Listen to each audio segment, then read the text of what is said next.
पतवान झपस पतवान झपस हो। सखियाँ से ही तारे खेलें कृष्ण गेंदवत ऊही ग्वाल बल संगे ऊही ग्वाल बल संगे हो।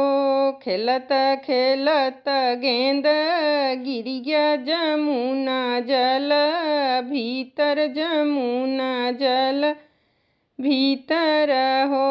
सखियाँ कृष्ण जे कूदे हई जाई जमुना जल भीतर हो। एक डुब्बी मारे हैया तल गए दूसरे पर तल गए हो।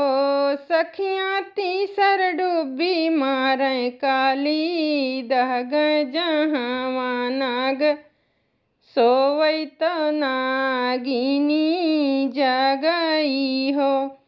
कुसकई डभियाऊ चारैत नागवा के नाथैत नागवा के नाथई हो। अब हाथ जोड़े खड़ी है नागिनिया राज कृष्ण सुनताऊ हो। कृष्ण जी तई नागवा तू छोड़ा सोहाग हमरा राख्या सोहाग हमरा राख्याऊ हो।